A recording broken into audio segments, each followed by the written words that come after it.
What's up guys? Welcome to this month's top 5 video. Now, this video might be a little bit awkward for the three of us because there are no women in this video, although we have asked them to join us, but sadly they couldn't join us, so it would have been a lot of fun. But since that this month is February, and since that Valentine's Day is just around the corner, we are here to give you our top 5 favorite romance movies of all time, as well as the romance movie that we would only like if a girl forced us to watch it, or if our mothers would force us to watch it. We also have the scenes I know you can guess already, but alright, qualifiers. There's only one qualifier for this list. The romance part of it has to take a substantial amount of the plot. It has to do it, or else it does not qualify. But so, right now, let's get started with the ones that we would have to be forced to watch. Alex, and you and I have the same one. Yes. And that is The Notebook. The Notebook. I first watched this when my mom forced me to watch it.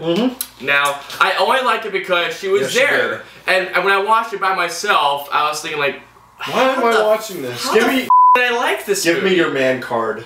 Yeah, exactly. You would lose your man card after watching this. We watched it with our godmother, and again, I was like, okay, how am I liking this movie? And I realized why I liked it was for one reason. It was the chemistry between Rachel McAdams and Ryan Gosling. That was the only reason why I liked it. And because the main problem I don't like it is because it's about cheating. Yeah, the woman has a husband, and she around with Ryan Gosling's character. Stupid.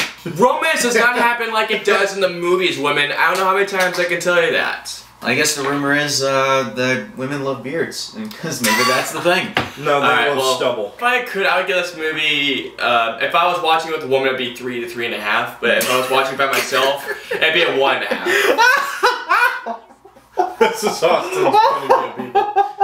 That's how I do it, shut up. This is Austin's point of view, people. No. Just the fact that there's a girl handy that gets a higher grade. That's great. Well, if a girl was watching this movie with me, which I was forced to, it would get a lower grade.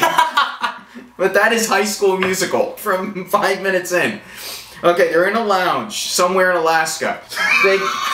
The guy is, for some reason, there's a basketball court in there, and the guy is a basketball player, and the girl's a book nerd. They're at a teen party. And for some reason, there's a karaoke thing, and it's like, you and you're gonna sing. It's like, okay, and they sing pretty badly. You know that it's studio recorded. You can pretty much tell from the cinematography and all that. Their lip syncing is not, the lip syncing's not really good. So they're like, oh my god, you sing really bad. Yeah, you sing really bad too. Let's exchange numbers, okay. Because we're not going to the same school. Because we're on winter break. Well, winter break's over, and the girl ends up going to the same school as the guy. So they meet in drama class, and for some reason, the guy starts pulling out a cell phone and checks to see if that's actually the girl that he met at the ski lounge, and they find out that, yeah, and everybody's cell phone goes off, and everyone gets the tension, and then they find out that there's an audition for a musical coming up. So the guy and the girl want to audition for it together, but the guys are like, no, you're a basketball player, you need to play basketball, and the girls are like, no, we're nerds, nerds don't do musicals, so get your head in the game, and no, stick to the status quo, or and it's like, no, you, we're gonna do this, and then it's like, okay, you're just, and there's like some conflict in between, and they end up getting into the thing, and then it's like, boom, we got the audition, it's the greatest thing on the planet, and then 2 sequels later, that's what you get. It's like, didn't make any sense. Was it like Les Miserables with Disney? Les Miserables with Disney? It was like combined with the Disney. No, you can't even compare. Why would you even mention Les Miserables in high school? Yeah, it's like, you can't even. No! You do not put them in the same literally, stop the madness! Number 5. My number 5 is Jerry Maguire. It's about football. Well, not really, because it's about a sports agent and a person he works with. And, well, it's mostly centered around football, because the player plays for football and Jerry's the agent of the player. Yeah. Some of the greatest cinematic quotes in film history, like, you complete me, you had me at hello, help me, help you, help me, help you. My number 5 is an old classic movie. Something that these two have not seen, but they're going to watch it one of these days. It is called Guess Who's Coming to Dinner. Sidney Poitier's in it, and Katharine Hepburn's in it. Oh. It's about this couple. Alright, I'll start with there. The girl is white.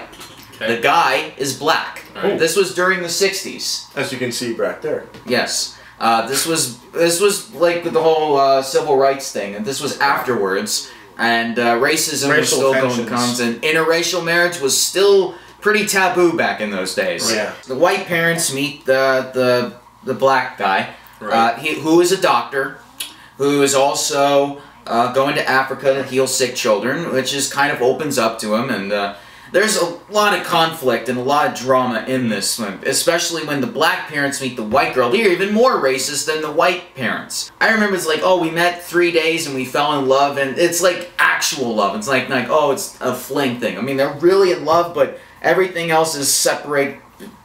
There's like so much tension from the family members that it just causes so much conflict. Really good. I recommend it to anybody that's a movie lover or not a movie lover that's into romance. Okay, my number 5 it goes to The Graduate. It's a guy who falls in love, well not really falls in love, but has an affair with a married woman, and then he falls in love with her daughter. And Dustin Hoffman's in it, and one of his best roles ever. He was fantastic, and he has lines like, "Oh God," God, and Mrs. Roberts, you're trying to seduce me.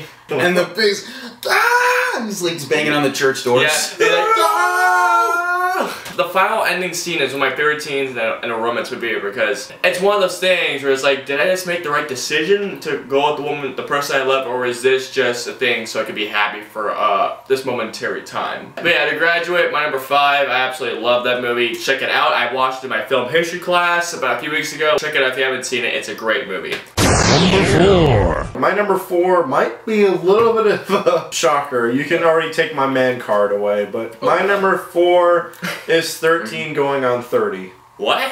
Yeah. What? Yeah. 13 going on 30. I don't know if this counts as a romance movie. What the f? I don't really know if this counts as a romance movie, but for me, I thought it was. Jennifer Gardner and Mark Ruffalo. Mark Ruffalo. The Hulk. The Hulk. Bruce Banner. It starts at her 13th birthday, and then she wishes that she was 30, and surprisingly it does happen. Right. Basically, they fall in love when they're 30, but then they get sent back to when they're 13, and then they fall in love, and then they get married when they're 30. So it's basically like, I don't know, something... The time travel doesn't make any sense. I loved it. I felt good during it, and what are you laughing at? His reaction. Are you okay? I think my brain just snapped. Just thinking about that movie. You liked it, that's all that matters.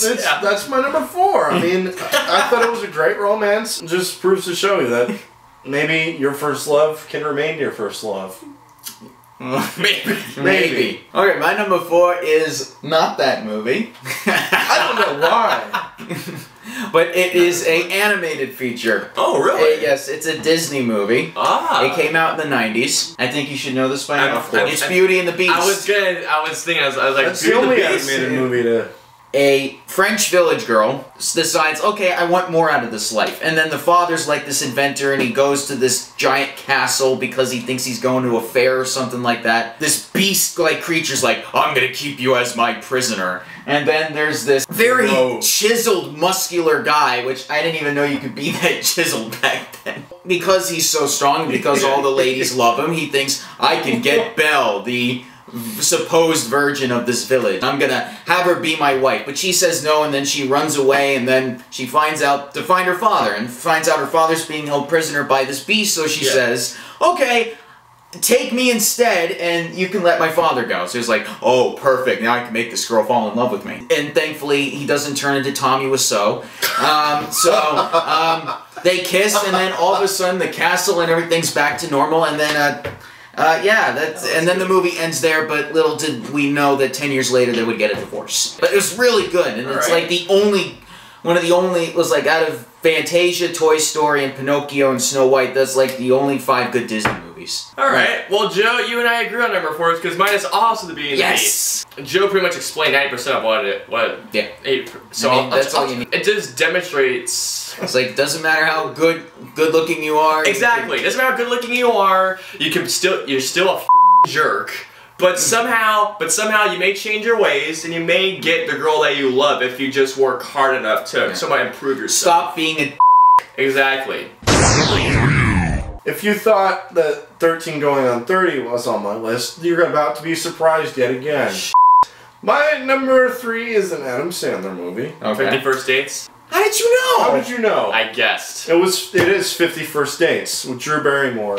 The whole backstory with her and the car accident and all of her short-term memories gone, so she doesn't remember who she is. He has to fall in love with her day after day after day. They have like 16 first kiss, like 1,000 times first sex. You know, it's like really mind-boggling that this guy gets all this time to have this chick, this one chick. Yeah. He can have any chick in the world, but he has this one chick that he has to fall in love with every single day. And then videos and then the every next single day. Yeah, they show her videos. God. It was flowers. It's a very interesting film, to say the very least. It is. Alright, number 3 is another classic movie that's on the AFI list. And it's a Woody Allen picture. Oh. And I know this guy doesn't like Woody Allen. I don't know what I don't know what's the problem with it. He's a dweeb. That's all I He's a dweeb. So that's what makes him funny. It is Annie Hall. It's pretty good considering that, first of all, it's Woody Allen.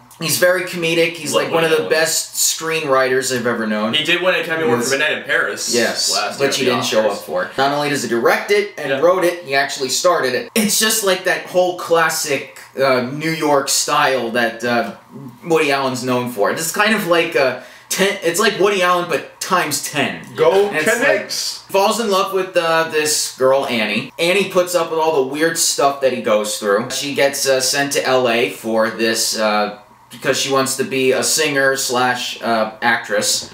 And then it's like, oh my god, you can't leave LA, I love you, and all that stuff. It was probably the first romantic comedy that I know that didn't have a good ending at the end. It was because not only, it was like one of the first indications of Woody Allen doing dramatic stuff. Just the chemistry that Woody Allen and Diane Keaton had together was just, I mean, they've been in multiple movies too. I mean, they were in Sleeper, they were in Love and Death.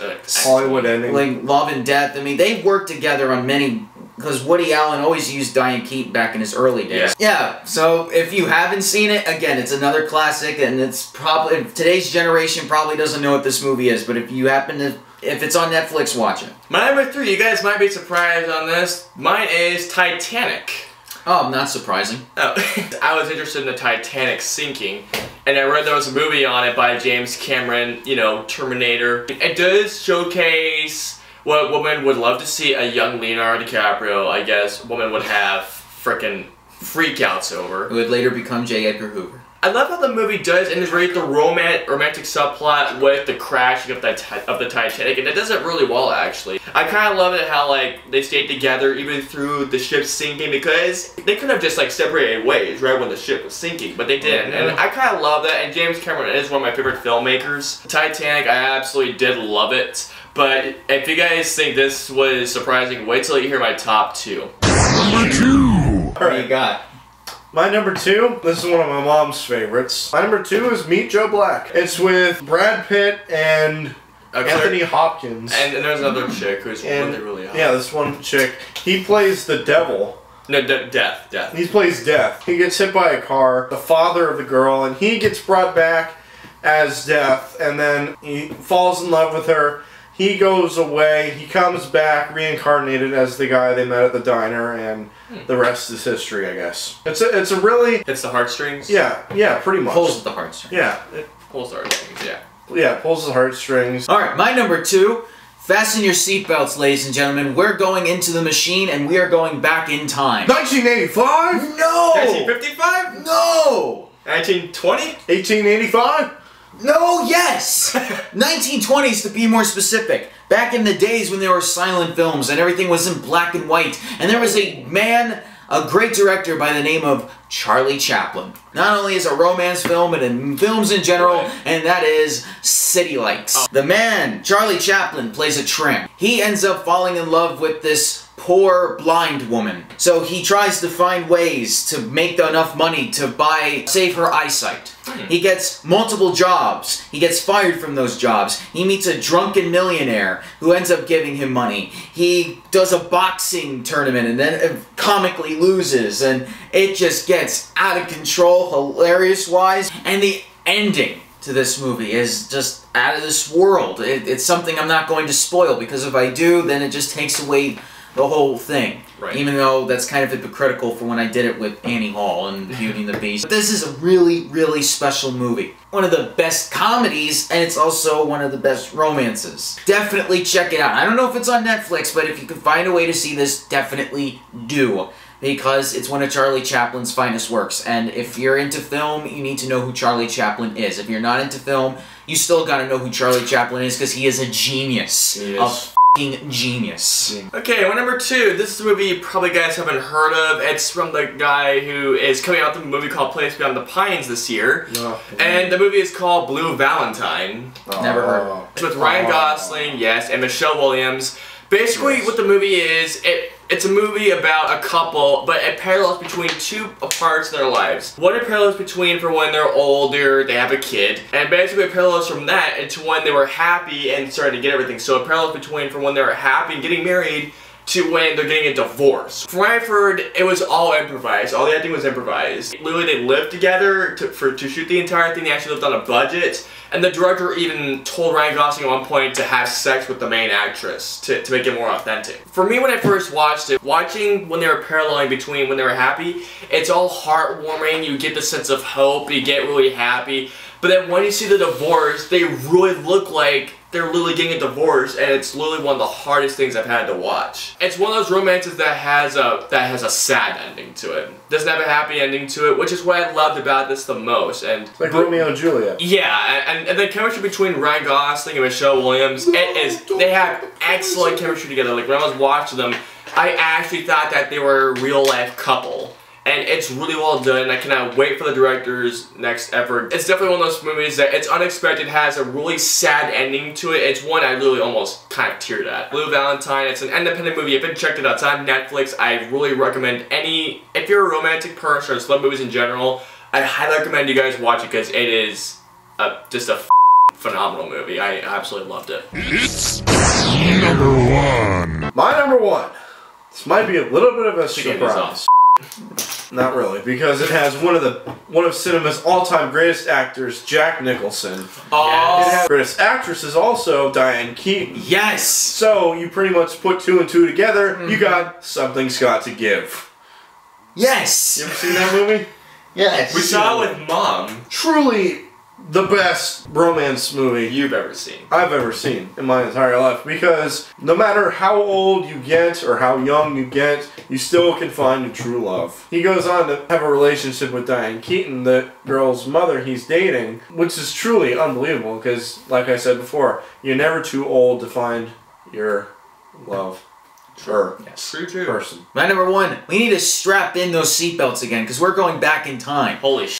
We're going further than we did in the 20s. We are going to the 40s. We're also going to be looking at one of cinema's most treasured and most memorable and greatest films ever. You know what it is. It is Casablanca. I knew you were going to say that. Casablanca. The greatest romance that has ever been put on film. And nothing even comes close to it. Not even the bottom 4. Even though it's a little great, this is nothing compared to this. This bartender, or the guy that owns this restaurant, ends up meeting the girl that he falls in love with. Backstory where you find out that they were supposed to, that the Nazis were coming to take over Paris or something, and they had to get on the train to go to Morocco to escape them. Humphrey Bogart finds out that Ingrid Bergman's character stayed, because she finds out later that she's actually married. And of course, there's that still the love between the two characters, even though she's married and he's, you know, just a lonely bartender. It's like, in all the bars, she had to come to mine. And it's like one of the classic lines. It's just out of this world. It's something that blew my mind first time I saw it. It's like everything, like the villains, the Nazis, the villains trying to stop the husband from trying to go to America because he's a criminal in their eyes, I think. And Bogart trying to get them to America, and it's like, you know, you're gonna regret this. Maybe not today, maybe not tomorrow, but soon and for the rest of your life. So anyway, that's my number 1, and I'm surprised neither of these two picked it. Alright, my number 1. This is, again, I think another independent feature. It is more of a romantic comedy that perfectly demonstrates the friends with benefits relationship, and that is 500 Days of Summer. It is remember how I said Blue Valentine was a phenomenal movie? Yes. This is so much more phenomenal in terms of romance movies. Joseph Gordon-Levitt, Zoe Deschanel, one of your favorite women. Future wife number 7. Basically a movie about a guy who works at a greeting card company named Tom, Joseph Gordon-Levitt, finds this girl named Summer, played by Zoe Deschanel, and he writes these greeting cards, wants to be an architect, and basically says that he's in love with this girl, but she only wants casual sex. That's all she wants. And basically, he goes through this for like 250 days, and then he says, okay, I want more than this. And it basically demonstrates that no strings attached doesn't work. And I absolutely love how it shows that. It was made by the guy who did Amazing Spider-Man, just FYI. And it is a much better film than Amazing Spider-Man. Yes, it is. Much better film. Well, I'll say that much. Fantastic romance movie. It really is. Joseph Gordon-Levitt and Zoe Deschanel have really just off-the-wall chemistry together. At some point, you're gonna be sick of casual sex. The end scene is basically where he's heartbroken and he meets a new girl named Autumn. If you haven't seen it, I I'm begging you guys. Go see 500 Days of Summer. If you haven't seen it, it is a phenomenal romantic comedy. I absolutely loved it. And it is, to this day and age, my favorite romance movie of all time. Nothing has ever been it since. Alright now, and here is the stain of all romantic movies. And you probably know which one it is! I got 5 chances! 1, 2, 3. Twilight! Saga. Wow. These pieces of romantic movies. Oh my god. Girls, I don't know how many times I can say this. Vampires do not sparkle. That's a fairy. They can't live in sunlight. It's impossible. They don't. They don't. That's not. It can't happen. Vampires are pussies in this movie. No. Why were they ever vegetarians? No. Vampires are supposed to be aggressive. They're supposed to be monstrous. Are they in this movie?